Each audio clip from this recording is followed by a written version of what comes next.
Noong April 2021, isang security camera na nakakabit sa loob ng isang armored truck ang nakakuha ng eksaktong sandali nang tangkain itong tambangan ng ilang sasakyan habang bumibiyahe. Sa napakabilis na takbo sa mismong highway, sinubukan ng mga armadong kriminal na harangin ang truck upang ito'y nakawan. Sa South Africa, hindi na bago ang ganitong klase ng pag-atake. Kilala ang mga grupong ito sa kanilang husay sa pagsasagawa ng mga ambush laban sa mga armored truck. Ngunit ang hindi nila alam, ang lalaking may salamin na nasa manibela ay hindi basta ordinaryong security guard. Siya si Leo Prinsloo, isang dating elite special operations operator ng South Africa. Sa video na ito, aalamin natin ang bawat detalye ng matinding insidenteng iyon. Maririnig din natin ang kwento mula mismo kay Leo Prinsloo na tinagurian ng marami bilang South African Chuck Norris dahil sa ipinakita niyang pambihirang katapangan at husay sa gitna ng panganib. Pero bago tayo magsimula, kung bago ka pa lamang sa aming channel, mag-subscribe ka na para naman lagi kang updated sa mga ganitong uri ng video. Bago natin himayin ang viral na video at ang naging papel ni Leo Prinsloo, kailangan muna nating balikan ang mas malalim na ugat ng isa sa pinakamalalaking suliraning kinakaharap ng South Africa. Sa loob ng mahigit 20 taon, para bang nasa gitna ng isang tahimik ngunit totoong digmaan ang bansang ito. Mula pa noong unang bahagi ng taong 2000, unti-unting dumami ang mga pag-atake laban sa mga armored truck na nagdadala ng malaking halaga ng pera. Ang mga highway na dinaraanan ng mga sasakyang ito ay naging parang tunay na larangan ng labanan. Kung ikukumpara sa mga krimeng nararanasan sa ibang bahagi ng mundo o maging sa ibang bansa sa Afrika, maaring isipin ng ilan na isa lamang itong simpleng pagnanakaw. Pero sa South Africa, ibang usapan ito. Mula noong 2003, mabilis na tumaas ang bilang ng ganitong uri ng krimen. Noong 2006 pa lamang, umabot na sa humigit kumulang 300 ang naitalang pagnanakaw sa mga armored truck. Pagsapit ng 2008, lumubo pa ito sa halos 400 kaso. Ibig sabihin, noong panahong iyon, mahigit isang armored truck ang tinatangkang nakawan bawat araw. At hindi pa kabilang dito ang mga nabigong ambush, mga kasong hindi na i-report, o mga insidenteng sadyang itinago ng ilang security company upang maiwasan ang masamang publicity. Ngunit ang mas nakakatakot kaysa sa dami ng mga insidenteng ito ay ang antas ng kanilang pagpaplano at professionalism. Ang ganitong uri ng krimen ay kilala bilang cash-in-transit robbery o pag-atake sa mga sasakyang nagdadala ng salapi. Maraming organisadong grupo ang sangkot sa mga operasyong ito. Nariyan ang mga international criminal network na kumikilos sa magkakatabing bansa at sangkot sa smuggling ng mga armas, pera at maging ng mga tao. Sa maraming pagkakataon, nagagawa nila ito sa tulong o pakikipagsabwatan ng ilang tiwaling lokal na opisyal. Nakikipagtulungan din sila sa mga lokal na street gang na mas maliit ang organisasyon, ngunit kabisadong-kabisado ang bawat kalsada at lugar. Ang ilan sa kanila ay mayroon pang koneksyon sa mga personalidad sa gobyerno o iba pang institusyon, kaya't nagkakaroon sila ng proteksyon laban sa batas. Talagang malaki ang problema ng korupsyon sa South Africa at alam na alam ito ng mga sindikatong ito. Hindi sila basta mga ordinaryong magnanakaw. Organisado ang bawat operasyon. May malinaw na tungkulin ang bawat miyembro, gumagamit sila ng mga binagong sasakyan, signal jammer para hadlangan ang komunikasyon, tactical vest, at encrypted radio upang hindi madaling ma-intercept ang kanilang mga usapan. Isa pa sa kanilang pinaka-epektibong taktika ay ang pagpasok ng mga impormante sa loob mismo ng mga kumpanyang nagpapatakbo ng armored truck. Dahil dito, nalalaman nila ang eksaktong ruta, oras ng biyahe, halaga ng kargang pera, at maging ang antas ng seguridad ng bawat sasakyang kanilang pinupuntirya. Hindi lang mga ordinaryong kriminal ang sangkot sa mga pag-ataking ito. Kabilang din dito ang mga grupong binubuo ng mga dating sundalo at veterano na lumaban noon sa iba't ibang armadong tunggalian sa Southern Africa. Marami sa kanila ang dumaan sa formal na pagsasanay militar. Eksperto silang gumamit ng mga pampasabog, automatikong armas, at bihasa sa pagpaplano ng mga ambush. Sanay din silang kumilos bilang isang organisadong unit na para bang nasa aktwal silang larangan ng digmaan. Kaya ngayon, marahil ay mas nauunawaan ninyo kung bakit sinasabi kong mas seryoso ang problemang ito kaysa sa unang tingin. Hindi ito basta-bastang pagnanakaw na ginawa ng mga baguhang kriminal. Ang mga operasyon nila ay halos maituturing ng paramilitary missions dahil sa antas ng kanilang disiplina, koordinasyon at taktikal na pagsasanay. Isa sa mga lungsod na pinakamalubhang naaapektuhan ng ganitong krimen ay ang Pretoria, ang administratibong kabisera ng South Africa. Napakahalaga ng lokasyon ng Pretoria dahil nagsisilbi itong pangunahing daanan ng mga armored truck na nagdadala ng salapi papunta at pabalik sa malalaking sentrong pinansyal gaya ng Johannesburg, Limpopo at iba pang rehiyon ng bansa. Bukod dito, marami sa mga rutang dinaraanan ng mga sasakyang ito ang dumaraan sa mga liblib na lugar, suburban roads at mga kalsadang kakaunti ang nagpapatrolyang pulis. Sa ilang lugar naman, napakabagal ng oras ng pagresponde ng mga awtoridad at kung minsan ay wala talagang dumarating na tulong. Dahil dito, naging halos perpektong lugar ang mga rutang ito para sa mga sindikatong nagsasagawa ng mga ambush. Habang lumilipas ang mga taon, lalo pang pinahusay ng mga grupong ito ang kanilang mga taktika. Nakakagulat at nakakatakot ang antas ng kanilang professionalism. Karaniwang gumagamit sila ng maraming sasakyan na sabay-sabay kumikilos sa isang planadong formation. Nakikipag-ugnayan sila gamit ang encrypted radio o secure na komunikasyon upang hindi madaling mamonitor ng mga awtoridad. Isang sasakyan ang haharang sa unahan ng armored truck, isa naman ang susunod sa likuran, habang ang iba ay papalibutan ito sa magkabilang gilid hanggang sa wala nang matakbuhan ang target. Ang taktikang ito ay tinatawag na box-in formation, isang estratehiyang direktang hinango mula sa mga military operation manual. Kung napanood mo ang mga eksena sa Fast at Furious, halos ganoon ang kanilang estilo, ngunit sa totoong buhay, mas mapanganib at mas nakamamatay. Kapag tuluyan ng napatigil ang armored truck, gumagamit ang mga kriminal ng mga komersyal na pampasabog gaya ng igniter cord o shock tube detonator upang pasabugin ang matitibay na pintuan ng sasakyan at makuha ang perang nasa loob. May ilan pang grupo na mas tuso ang mga pamamaraan. Nagpapanggap silang mga pulis, nagtatayo ng pekeng checkpoint, at sa ibang pagkakataon ay gumagamit pa ng mga pekeng ambulansya bilang sasakyan sa pagtakas upang hindi agad paghinalaan ng mga tao o ng mga awtoridad. Ang mas nakakabilib at kasabay nito ay nakakatakot ay ang bilis ng kanilang operasyon. Kadalasan, natatapos ang buong pag-atake sa loob lamang ng 3 hanggang 4 na minuto. Sa maraming kaso, sapat na ang 90 segundo upang tambangan ang target, mapasok ang armored truck, makuha ang lahat ng pera at tuluyang makatakas ang mga salarin bago pa makarating ang anumang tulong. Dahil sa lumalalang sitwasyong ito at sa kakulangan ng mabilis na aksyon mula sa mga awtoridad ng South Africa, napilitan ng gumawa ng sariling hakbang ang mga kumpanyang nag-ooperate ng mga armored truck. Una nilang pinalakas ang kanilang mga sasakyan. Ginawa nila itong mas mabilis, mas matibay ang armor at mas kayang makayanan ang matinding pag-atake. Kasunod nito, mas pinahusay din nila ang kagamitan ng kanilang mga tauhan. Binigyan sila ng bulletproof vest, assault rifles at mas maayos na communication equipment. Ngunit sa kabila ng lahat ng mga pagbabagong ito, nanatiling kulang ang kanilang depensa laban sa mga organisado at mabibigat na armadong sindikato. Dahil dito, napagdesisyonan ng mga kumpanya na kumuha ng mga dating pulis o mga ex-special forces operatives bilang mga security escort, mga taong may malawak na karanasan sa mga matitinding sitwasyon at may kakayahang humarap sa mga armadong kriminal. Isa sa mga naturang tauhan ay si Leo Prinsloo. Pero sino nga ba talaga si Leo Prinsloo? Sa loob ng mahigit 1 dekada, naging bahagi siya ng South African Police Service kung saan umabot siya sa ranggong kapitan sa ilalim ng Special Task Force, ang pinaka-elite na Special Operations Unit sa South Africa. Isa itong grupong binubuo ng mga highly trained operatives na handang humawak ng pinakamapanganib na misyon: rescue operations, high-risk arrests, protection ng mga high-profile individuals, at counter-terrorism missions.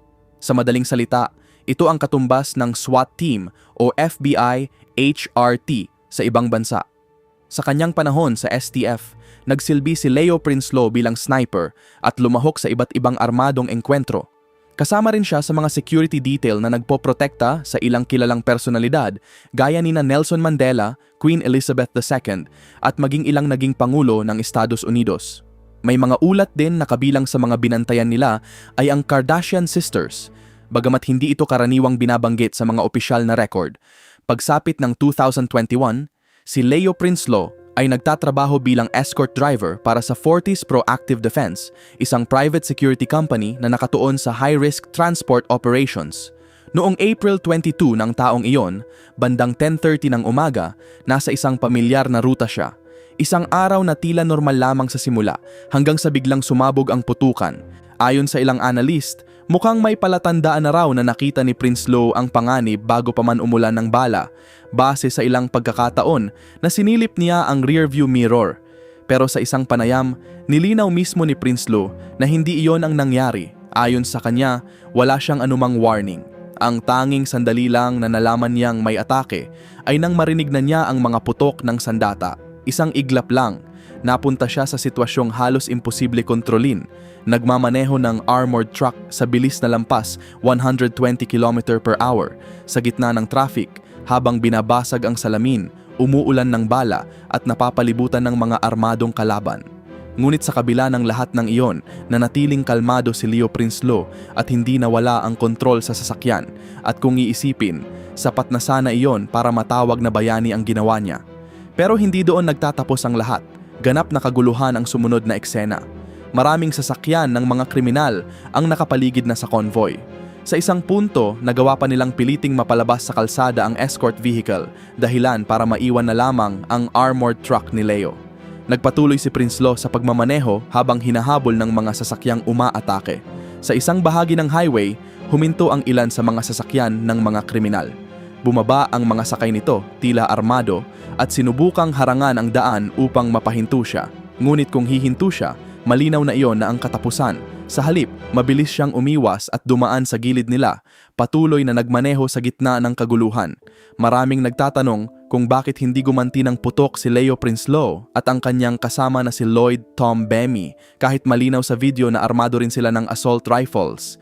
Isang tanong na nagdagdag pa ng bigat at misteryo sa buong insidente at kahit na sa unang tingin ay parang ang pinakamainam na gawin ay gumanti ng putok. At iyon din ang instinct na agad mong maiisip sa ganitong sitwasyon. Sa pagkakataong iyon, magiging isang malaking pagkakamali ito at may ilang dahilan kung bakit. Una, ang armored vehicle na minamaneho ni Prince Lo ay walang firing ports o mga butas para sa pag-atake mula sa loob. Kaya kung susubukan nilang gumanti ng putok, kailangan nilang buksan ang pinto habang nasa gitna ng ambush, ibig sabihin, direkta nilang ilalantad ang sarili nila sa patuloy na pag-ulan ng bala. Bukod pa rito, napakaliit din ng espasyo sa loob ng sasakyan para makagalaw ng maayos habang nakikipaglaban. Pangalawa, at mas mahalaga pa, sa ganitong klase ng ambush, hindi mahalaga kung may hawak kang assault rifle, anti-material rifle, grenade launcher o kahit flamethrower pa. Ang pinakamahalagang sandata mo ay nananatiling ang mismong sasakyan mo, lalo na kung ito ay armored. Ito ang iyong proteksyon, ang iyong shield laban sa mga bala ng kalaban. Ito rin ang iyong pangunahing offensive tool, gaya ng paggamit ni Prince Lo sa pagbangga sa mga sasakyang humaharang sa kanya. At higit sa lahat, ito rin ang tanging daan para makatakas. Sa ganitong sitwasyon, ang paghinto para makipagbarilan o ang pag-alis ng tingin sa daan para gumanti ng putok ay halos katumbas ng tiyak na kamatayan. At kung may pag-aalinlangan ka pa, pakinggan mismo ang paliwanag ni Leo Prince Lo. Ayon sa kanya, iyon ang una at pangunahing opsyon na ginamit nila hanggang sa maubos ang lahat ng posibilidad, hanggang sa tuluyang masira o ma-disable ang sasakyan. Dahil kung magbabago sila ng diskarte sa gitna ng operasyon, maaaring iba na ang naging resulta ng buong insidente.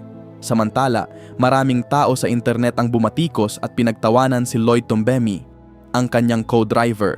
Pinuna nila ang tila malamig at walang reaksyon nitong kilos sa gitna ng matinding engkwentro. Pero ang hindi alam ng marami, si Tom Bemy ay nasa ika-4 na araw pa lamang niya sa trabaho sa naturang security company. Isipin mo iyon, baguhan ka pa lang at bigla kang sasabak sa isang armadong ambush na isinagawa ng mga profesional na kriminal. Talagang napakahirap ng sitwasyon na iyon.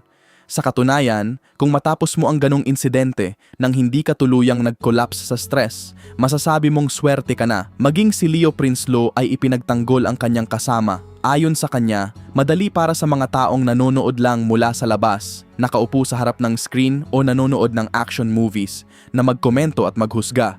Pero iba ang realidad kapag ikaw na mismo ang nasa loob ng sasakyan, nakasuot ng bulletproof vest at nasa gitna ng barilan.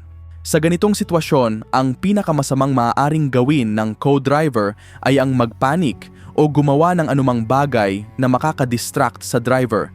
Minsan, ang pagiging kalmado at hindi pag-abala ay ang pinakamahalagang tulong na maaari mong maibigay, at kung wala kang magagawa para makatulong, ang pinakamainam na gawin ay huwag makasagabal, lalo na sa mga sitwasyong buhay o kamatayan ang nakataya.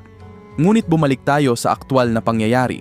Matapos maiwasan ang roadblock na ginawa ng mga kriminal, nagpatuloy sa pagmamaneho si Prince Lou sa highway. Samantala, ang mga umaatake na bigo sa kanilang unang taktika ay nagbago naman ng estratehiya. Isang sasakyan ang muling lumapit mula sa gilid, sinusubukang pumantay sa armored truck para makapagpaputok o kaya'y harangan ng daan. Pero si Leo Prinsloo hindi nawalan ng kontrol. Agad niyang inadjust ang gear at sa isang eksaktong sandali, binangga niya ang sasakyan ng mga kriminal, sapat para ma-destabilize ito at mapigilan ang kanilang plano. Kalaunan, napagtanto ni Leo na sa open highway, sila ay parang madaling target, kaya nagdesisyon siyang lumiko papunta sa mas makikitid na kalsada. Doon, nabawasan ang bentahe ng mga umaatake, mas limitado ang kanilang galaw at koordinasyon. Sa puntong iyon, naging mas pantay ang sitwasyon. Habang patuloy na sinusubukan ni Lloyd ang co-driver na makatawag ng backup, bagamat hindi ito naging matagumpay, pinili ni Prince Lou na tumungo sa isang predetermined safe point, isang lugar na ginagamit ng kumpanya bilang emergency assembly area. Alam niyang hindi pa sila ligtas, at kahit makarating sila roon, posible pa ring sundan sila ng mga kriminal at mauwi sa mas matinding engkwentro. Ngunit sa huli, ang mga umatake ay tuluyang umatras at iniwan ang habulan. Bakit sila sumuko? Hindi natin ito masasabi ng may kasiguraduhan. Malamang, pagkatapos ng ilang bigong pagtatangka, napagtanto nilang masyadong mababa na ang tsansa nilang magtagumpay, lalo na sa urban at masikip na lugar kung saan napunta si Prinsloo. Posible ring ubos na ang kanilang bala, o kaya ay natakot silang may paparating na backup na puwersa. At marahil, napagtanto rin nila na ang kanilang target ay hindi basta ordinaryong driver, kundi isang taong may military training, isang operatiba na alam kung paano lumaban sa ganitong klase ng sitwasyon. At kung titingnan ang eksena kung saan lumabas si Leo Prinsloo mula sa truck at kinuha ang kanyang rifle, makikita mong handa pa rin siya sa anumang maaaring mangyari kahit tapos na ang habulan. Sa huli, umatras ang mga kriminal at sina Prinsloo, Lloyd at ang kanilang kargamento ay nakaligtas sa buong ambush nang walang anumang pinsala. Lumipas ang mga linggo at buwan, ang video ng insidenteng ito ay kumalat at naging viral sa buong mundo. Ginamit pa ang video bilang halimbawa ng professionalism under fire, isang demonstrasyon kung paano kumikilos ang isang taong sinanay para sa ganitong klase ng sitwasyon. Sa kabuuan, malinaw ang ipinakita ni Leo. Ang susi sa pag-survive sa ganitong ambush ay hindi lang lakas ng loob, kundi ang tamang training, disiplina at malamig na pagdedesisyon sa gitna ng kaguluhan. Gayunpaman, ang insidenteng ito ay hindi lamang isang pambihirang tagumpay ng isang tao.